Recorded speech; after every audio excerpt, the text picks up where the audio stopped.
इस महाविद्यालय परिवार से अपना जुड़ाव रहा है, क्योंकि आने का मौका मिलता रहता है और सरकार ये आभार भी है।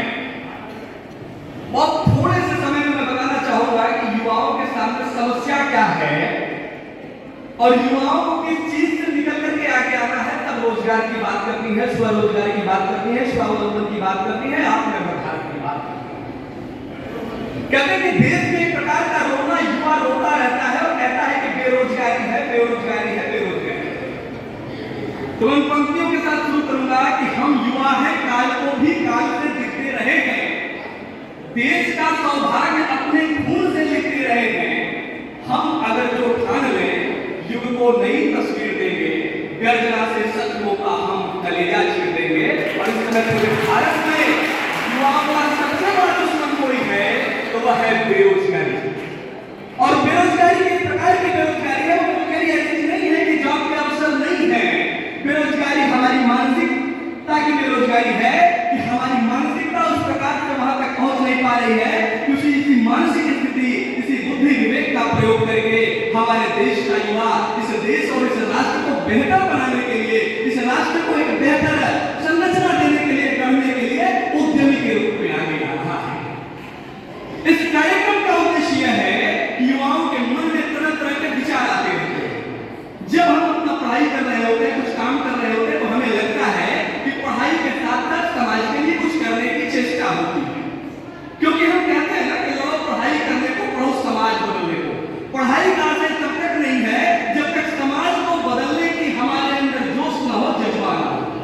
जब हम किसी दिव्यांग व्यक्ति को देखते हैं कि वह चल नहीं पा रहा है, वह बोल नहीं पा रहा है, वह खड़ा नहीं हो पा रहा है, हमारे मन मस्तिष्क में एक विचार आता है कि क्यों न इसके लिए ऐसे इक्विपमेंट बनाए जाए, क्यों न इसके लिए ऐसे यंत्र बनाए जाए कि इस यंत्रों के माध्यम से हमारा दिव्यांग भाई भी चल सके, दिव्यांग भाई अपनी यात्रा पूरी कर सके।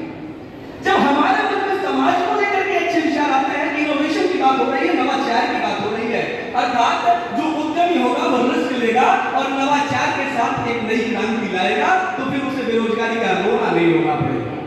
इस स्वावलंबी भारत अभियान के माध्यम से स्वदेशी जागरण का जो कार्यक्रम है, इसका उद्देश्य है कि युवाओं के मन में जो विचार आते हैं उन विचारों को मरने नहीं देना है।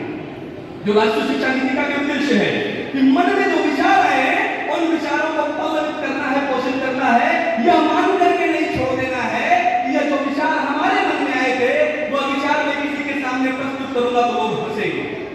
इस बात पर विचार नहीं करना है, विचार ये करना है, शायद किसी समय थॉमस अल्वा एडिसन के मन में भी कुछ विचार आए रहे होंगे, जेम्स वाट के मन में भी कुछ विचार आए रहे होंगे, लोगों ने उनमें हंसा और ये कहानी हम सब जानते हैं। लेकिन हंसने की परवाह उन लोगों ने नहीं की, उन लोगों ने यह परवाह नहीं की कि कौन किस प्रकार का विरोध कर रहा है। उन्होंने इस विचारों पर शोध किया, उस विचारों पर काम किया और तब जाकर के उनकी आविष्कार हमारे बीच में है।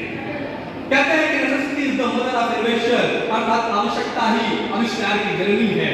तो आवश्यकता के अनुसार सोचने का काम अगर युवा शुरू कर दे, ये शुरू कर दे कि समाज में किस किस प्रकार की परेशानियां हैं, उस परेशानियों का समाधान हम किस नए प्रकार से कर सकते हैं, और युवा के मन में जब किस प्रकार के विचार आए उन विचारों को लेकर के अपने शिक्षकों के माध्यम से, अपने गुरुजनों के माध्यम से, एक डीपीआई के माध्यम से एक प्रोजेक्ट रिपोर्ट बनाइए। और सरकार पूरी तरीके से, सरकार की कई एजेंसियां और कई संस्थान जो कि आगे हमको लगता है कि मुख्यमंत्री जी उसकी चर्चा करेंगे इस विषय से।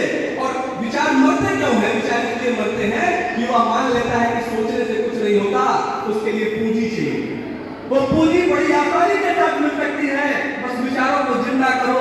इसी के साथ मैं अपनी वाणी को विराम दूंगा।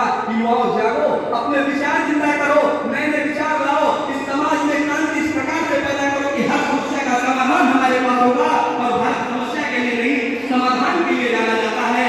जब हमारे देश का युवा समाधान देने के लिए आगे आएगा, यहाँ बेरोजगारी का रोना कोई नहीं होगा, बेरोजगार होने की बात कोई नहीं करेगा। हर व्यक्ति एक बेहतर तरीके से प्रोजेक्ट तैयार कर रहा होगा, उद्यमी बनेगा, तब जाकर के जो सोने की चिड़िया की बात होती है, भारत सोने की चिड़िया बनेगा और पुनः यह भारत विश्व गुरु बनेगा। इसी के साथ मैं अपनी वाणी को विराम देता हूँ। धन्यवाद। जय हिंद, जय भारत।